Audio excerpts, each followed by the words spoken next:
মুফতি গিয়াসউদ্দিন তাহেরি সাহেব ওয়াজে বলেন আমিরে মুয়াবিয়া রাদিয়াল্লাহু সাহাবী, আর ওয়াজের বেলা গিয়ে আবার বলেন শিয়াদের সাথে কি আপনি বুক মিলান। আপনাদের পিছনে কোন সুন্নি মুসলমান নামাজ পড়া ঠিক হবে না। তাহেরি আসলে সুন্নি নাকি শিয়া, তাদের ঘরানার একজন আলাউদ্দিন জিহাদি সাহেব, তিনি তাদেরকে কেমন যেন তাদের ঘরানা থেকে বাদ দিয়ে দিয়েছে। তিনি কেমন যেন বলতেছেন যে তাহেরির পিছনে নামাজ পড়লে নামাজ হবে না। এখন মূল বিষয়টি হচ্ছে তাহেরির যেই পোশাক আশাক এবং তার যে কথাবার্তা, এগুলোর মাধ্যমে বোঝা যায় শিয়াদের যে মতবাদ সেগুলো তাদের ভিতরে আছে। বিশেষ করে হযরত ফাতেমা রাদিয়াল্লাহু তাআলা আনহাকে মা বলে ডাকা, অথবা এই যে টুপি যখন পরে টুপির ভিতরে ইয়া আলী লেখা, যেটা শিয়াদের মতবাদ। শিয়া সম্প্রদায় যারা আছে তারা হযরত আলী রাদিয়াল্লাহু তাআলা আনহুকে নবীজি সাল্লাল্লাহু আলাইহি সাল্লাম থেকেও বেশি রেসপেক্ট করে বলেন, নাউজুবিল্লাহ। যদি কারো আকীদাগতভাবে সমস্যা থাকে তাহলে কিন্তু ঈমান হারা হওয়ার সম্ভাবনা আছে। এজন্য অবশ্যই এই বিষয়গুলো খেয়াল রাখা দরকার। নাম্বার 1, 1 নাম্বার হচ্ছে হযরত ফাতেমা রাদিয়াল্লাহু তাআলা আনহাকে মা বলে ডাকা যাবে কিনা। এখানে তাহেরি সাহেবের একটা গজল আছে, দেখবেন, মা ফাতেমার নয়নমণি হযরত আলীর জান, ইমাম হোসেন শহীদ হলো কারবালার ময়দান, একটা গজল আছে না। এখানে হযরত ফাতেমা রাদিয়াল্লাহু তাআলা আনহাকে মা বলে সম্বোধন করছে। এখন মূল কথা হচ্ছে নবীর মেয়েদেরকে মা বলা যাবে কিনা।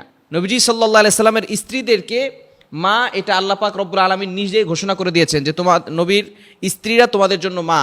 সূরা আহজাবের 6 নম্বর আয়াতে আল্লাহ পাক রব্বুল আলামিন বলে দিয়েছেন উম্মাহাতুহুম, এটা হচ্ছে তোমাদের মা স্বরূপ। সুতরাং নবীর স্ত্রীরা যদি মা হয়, এবং ইসলামের বিধান হচ্ছে নবীর স্ত্রীদেরকে অন্য কেউ বিয়ে করতে পারবে না, সুতরাং নবীর স্ত্রীরা হচ্ছে তার উম্মতের জন্য মা, কিন্তু তার মেয়েরা হচ্ছে আমাদের বোন।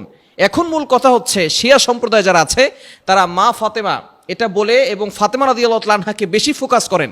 নবীজির যে আরো 3টি মেয়ে ছিল, উম্মে কুলসুম, রুকাইয়া, জয়নাব, আরো যে কয়েকজন মেয়ে ছিল, তাদের ব্যাপারে তাদের কোনো খোঁজ খবর না, অনেকে নামই বলতে পারবে না। নবীজি সাল্লাল্লাহু আলাইহি সাল্লামের যে 4টা মেয়ে, অনেকে এটা জানেই না, শুধু ফাতেমা রাদিয়াল্লাহু তাআলা আনহার নাম জানে। আমাদের বাংলাদেশে অনেকে এটা মা ফাতেমা বলে আমরা শুরু করি, অথচ এটা কিন্তু শিয়া সম্প্রদায়ের একটা মতবাদ। এটা থেকে আমাদেরকে দূরে সরে আসতে হবে। 1 নম্বর হচ্ছে একজন আলেম, সে যদি নিজেকে আলেম দাবি করে আবার ফাতেমা রাদিয়াল্লাহু তাআলা আনহাকে মা বলে দাবি করে, তাহলে বুঝতে হবে তার আকীদার ভিতরে শিয়া সম্প্রদায়ের আকীদা আছে। যদি এই আকীদা সে পোষণ করে তাহলে কিন্তু ঈমান হারা হওয়ার সম্ভাবনা থাকবে। 2 নাম্বার হচ্ছে টুপির ভিতরে ইয়া আলী লেখা।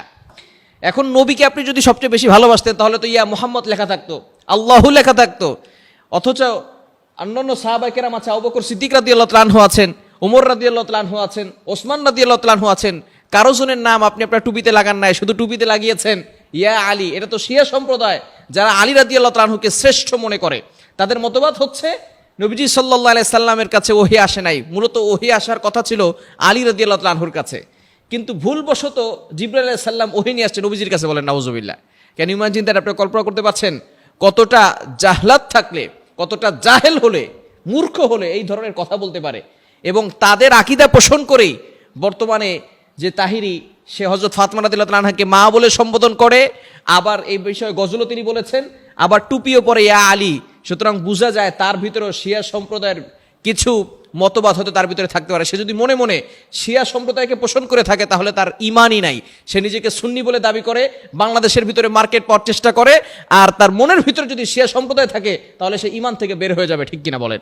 এজন্য অবশ্যই আমাদেরকে এই বিষয়গুলো সতর্ক থাকতে হবে।